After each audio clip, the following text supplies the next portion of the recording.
What's up, Steelers? So it's looking like a rant. It's looking like a rant. Thanks for tuning back into another Keeping It Real with Danie Steele. I told you guys in one of my earlier lives that I was going to tell you guys a story about me confronting my deadbeat dad. So that's what I'm gonna do today in this video. As I constantly remind you, this is an entertainment channel. I'm an actor, and this is a mask. No, I'm not blackfishing, I promise, okay? I'm black.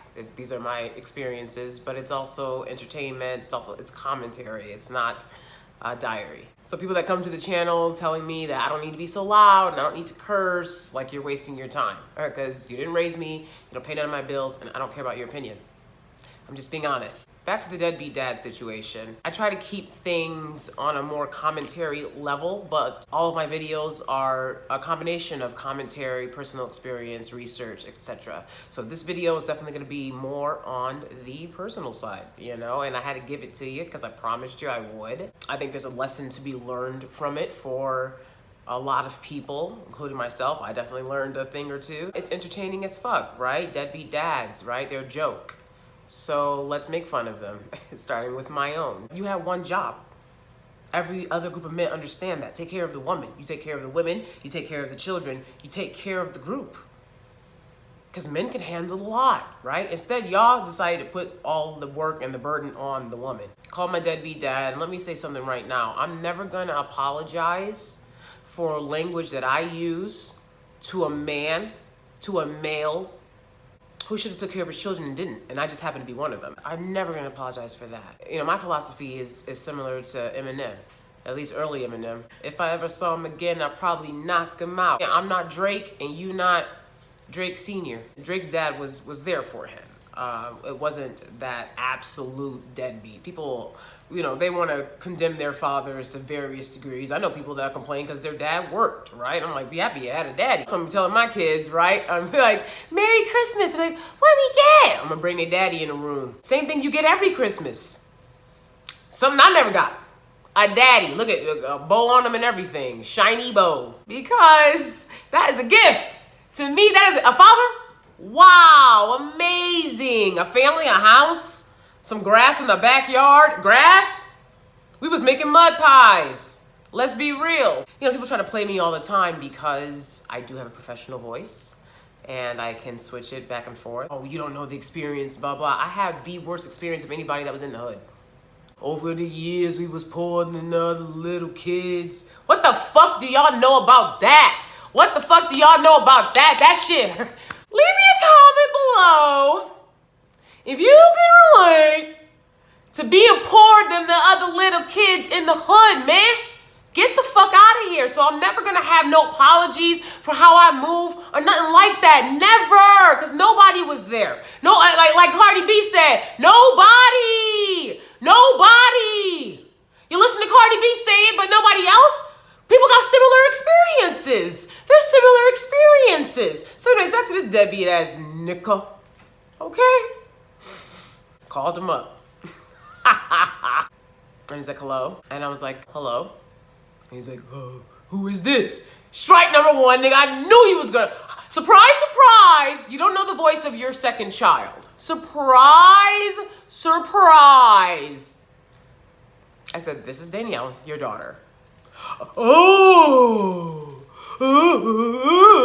illiterate small talk. There's never any accountability. No, so nobody ever reaches out to me about anything. It's always, you should reach out to us. When you was riding away in foster care and you was 8 years old, you should reach out to us. If you reach out, wasn't y'all at school with those white people? Wasn't y'all at school with those white people? Did y'all not have some white teachers? I don't understand. That's crazy. So because we wore a uniform, we were at school with those white people. Didn't you have white teachers? Didn't you have white classmates? What the fuck? Did they take you home afterwards and shine you off and give you all their shit? No. And they didn't do that to us either. What the fuck y'all mean? I'm supposed to apologize for it? I guess the main gist of the conversation, okay, that I want to get across to you guys, the title of the video. Deadbeat dad is unapologetic. There's no sorries. He was unapologetic. He was very defensive. And so that was the learning lesson for me, which was that some confrontations, I guess you never need to have. One of the reasons why I don't let people with traumatic childhoods put their shit on me, because I had one too. I did the work. I did the work. I reached out to the people that abused me. I confronted my abusers. And so I have some answers that I was looking for. I have a lot of release that I was looking for. And this was a part of that for me as well, right? Confronting an abuser. He abused me by neglecting me. That is abuse. Neglect is abuse. Look it up. He should be in jail. Either paying me or in jail. The lesson that I learned was, I was going to get that answer. So I got some answers from other abusers that I confronted over the years. But with him, I was looking for some final touches on some answers. And I was definitely looking for a half-assed apology, a perfunctory apology. Yes, I was. I was looking for a perfunctory apology. I'm like, this man is not a man that has much to offer. That's obvious. Doesn't take a rocket scientist. He ain't got it. He ain't all there. But the excuse through the grapevine has always been, well, mental illness. He has mental illness. Okay, mental illness is often inherited. So you have a bunch of fucking problems and you're gonna put them on me? That's what you're saying? And leave me in the dust to figure it out? He didn't grow up in foster care, but you have no apologies? Like, you know what the fuck it's like to grow up in foster care? You have no apologies? Defensive? And I absolutely told him everything that my mother should have told him and everything that his mother should have told him. At the end of the day, you're a bum. That's your legacy. Not me and what I do. Not what me and my siblings do and how we prosper. You're not a part of that legacy. Nobody's gonna hit you up.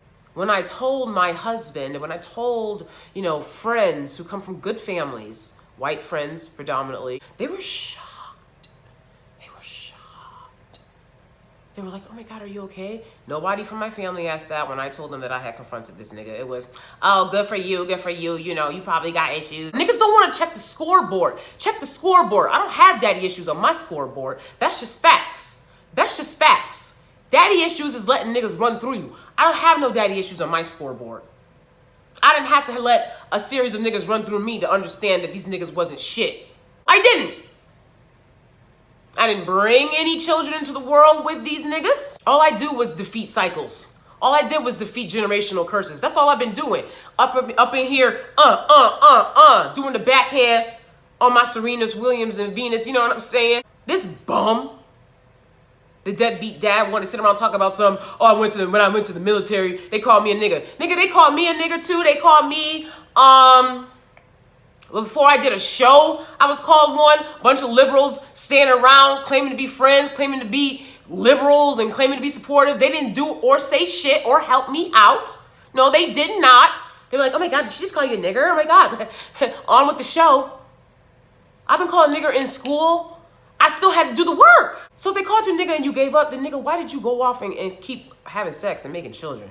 You should have been like, okay, I'm a bum-ass loser. I couldn't handle one fucking thing that everybody that looks like me has to handle. Hang it up. Become a hermit and stay in your room. Stay in your little one-room studio like you do right the fuck now. What I made it clear to this nigga was no ifs, ands, or buts about it. I don't fucking like you. I don't fuck with you. I would never have chosen a bum like you. I don't know why you were chosen. They say you're my father. I don't see resemblance at all, inside or out. So we'll let the future DNA test speak for that, okay? I firmly believe I was switched up in hospital somewhere. Like I said in one other video, Oprah Winfrey's love baby with somebody, okay? That had to have been the case. Because there's no way.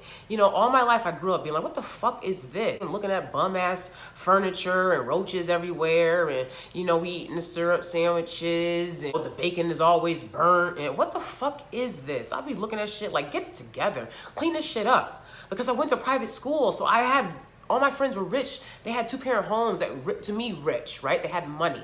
That's rich to the hood, the middle class. Once you get here, you're like, gotta keep going. Ha! Gotta keep going. And people now want me to apologize. When I just got here, a bunch of middle class people want me to apologize. When I just got here? Nah, I just got here. We ain't going nowhere.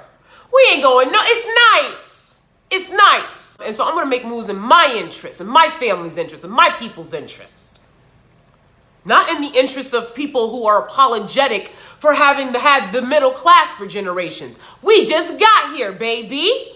We just got here. I'm gonna stretch I'm gonna lay out some. Enjoy the scenery. I digress. Let this nigga know in no uncertain terms. You're a bum. I don't know why you were chosen. It was a fluke, I'm sure. But I'm doing well. Doing well, dog. Doing well, dog. And he was like, oh, you know, I'm having a hard time. I was like, I don't give a fuck. This conversation wasn't about you and getting defensive and shit. I called you to tie some loose ends and put a cap on it. Not for you to sit up here and be defensive and give me a sob story or try to give me excuses. I'm not here for it, bruh. I ate from soup kitchens. So when I hear you struggling now, it's your karma. It's your karma. No man's got his foot on your neck. It's your karma for the person that you decided to be. You know, I see a lot of Black women on here trying to share their stories about trauma, traumatic childhoods and experiences that they had no control over. And they have to shut the comment section down. Because defensive ass monsters want to get on here. See, they didn't do what I did and what good people do. They didn't say, hey, what was done to me, it'll never be done around or near me ever again. I'm going to go completely opposite. I'm going to be the best person I can be. I know that this is wrong. I know better. I'm going to do better. They decided to be the monsters that they hated and they feared.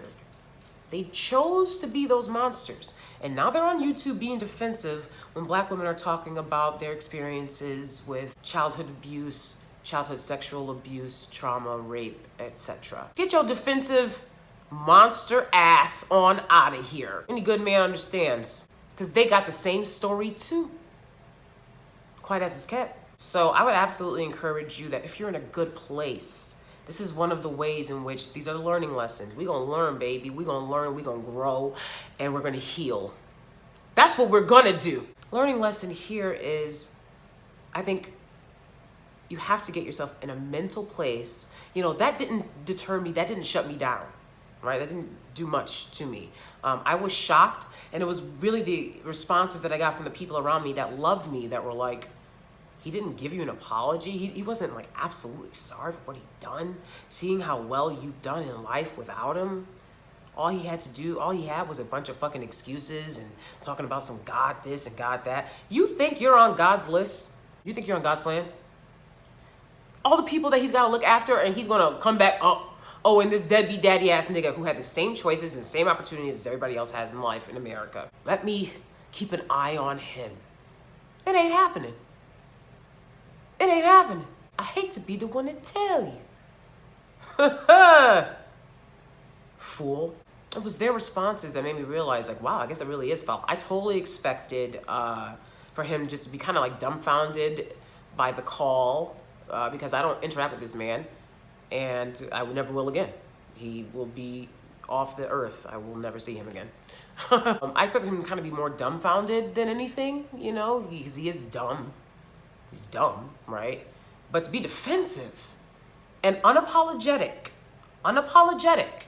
bum. That's why other groups of men don't have you around, people like you around, if you don't notice. Bum. Well, you have day after day after day of your life. You know, why not put a cap on a toxic, worthless relationship like that and never have to feel any type of responsibility towards this person, because they never felt any responsibility towards you. Don't forget to like and subscribe. Leave me your comments below. See you guys next time. Bye.